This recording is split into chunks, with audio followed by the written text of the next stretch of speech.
अस्सलामुअलैकुम। अब तक की खबर के साथ मैं हूं आसफा जहरा। सबसे पहले अब तक हेडलाइंस। करप्शन से पैसा बनाने वालों का बुरा हाल होता है। एक भाई भाग गया, दूसरा भागने की तैयारी कर रहा है। वजीर आजम इमरान खान का लाहौर में तकरीब से खिताब। रेनाला खुर्द में नया पाकिस्तान हाउसिंग स्कीम का संग बुनियाद भी रख दिया। कहा, सारे मुश्किल काम हमारी हुकूमत ही करेगी। 50 लाख घर निजी शोबा बनाएगा, हुकूमत से मदद करेगी। कच्ची आबादियों के लिए फ्लैट्स का मंसूबा ला रही है।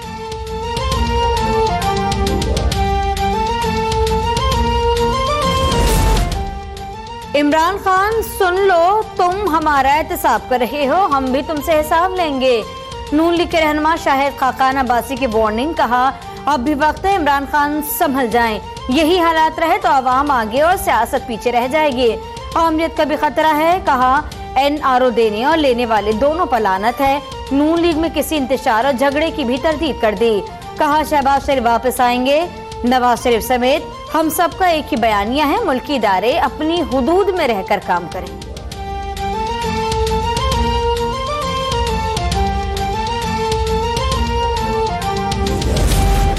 नून लीग में गैंग ऑफ 4 फैसले कर रहा है। मुस्लिम लीग नून के ओहदेदार भी तब्दीली से लाइल्म थे।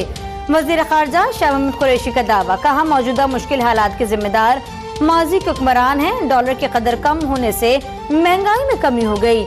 बिलावल को तंज के बजाय वजूहत देखनी चाहिए।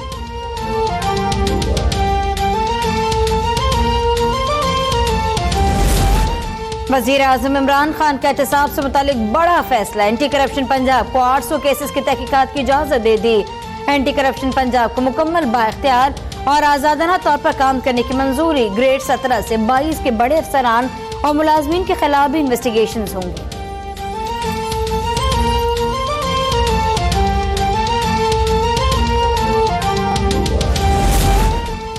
IMF में तैनात डॉक्टर रजा बाकर गवर्नर स्टेट बैंक के ओहदे के मजबूत उम्मीदवार बन गए।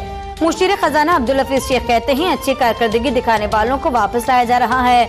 रजा बाकर समेत दीगर लोगों से राब्ते में हैं। कहा, सूबाई वज़ीर खजाना के IMF के साथ मुज़ाकरात में टैक्स वसूलियां बढ़ाने पर बात हुई। आइंदा बजट में इन तजावीज़ पर गौर होगा।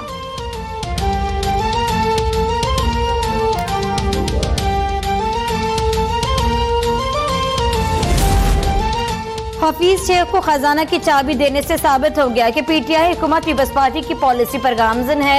वजीर आला सिंध मुराद अली शाह की बतौर सूबाई वजीर खजाना IMF हुकाम से मुलाकात के बाद गुफ्तगू। कहा, सूबों की टैक्स वसूलियां कदरे बेहतर हैं, विफाक को टैक्स वसूलियां बेहतर बनाना होंगी। IMF के मिशन से मुलाकात में सूबों की कारकर्दगी, जरूरियात और मुहासिलात पर गौर। सिंध और खैबर पख्तूनख्वा ने मुज़ाकरात को मस्बत करार दे दिया।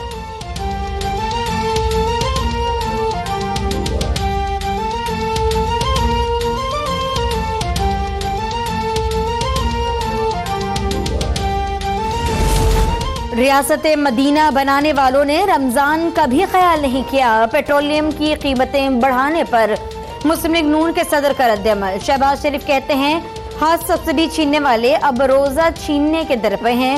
हुकूमत अपनी नाअहली और नालायकी का बोझ अवाम पर डाल रही है। हमजा शहबाज ने भी एकदम 9 रुपए का इजाफा नाकाबिल कबूल करार दे दिया। कहते हैं, इमरान न्याजी साहब कौम के लिए मंशा बम बन चुके। अब हम महंगाई का ये जुल्म बर्दाश्त नहीं कर सकते। मेगा मनी लॉन्ड्रिंग केस में अहम पेशरफ्त। ओमनी ग्रुप के chief financer officer Aslam Masood समेत 4 मुल्जमान आसिफ अली जरदारी के खिलाफ वादा माफ गवाह बन गए। नैब का एहतसाब अदालत में आसिफ जरदारी के खिलाफ ज़िम्नी रेफरेंस दायर करने का फैसला। वादा माफ गवाह के बयान ज़िम्नी रेफरेंसेस का हिस्सा होंगे। वादा माफ गवाहों में निजी बैंक के अफसरान किरण नमानी, नौरीन सुल्तान और अदील शाह राशिदी भी शामिल। FIA के तफ्तीशी ऑफिसर अली अबड़ो को भी डिपोटेशन पर नैब टीम का हिस्सा बना दिया गया।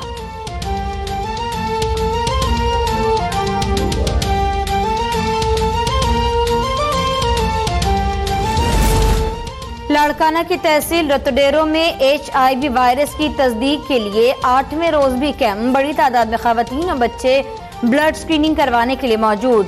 7 दिनों में 7,321 अफराद की ब्लड स्क्रीनिंग के दौरान 129 अफराद ने वायरस की तस्दीक। मुतासरीन में 105 बच्चे भी शामिल।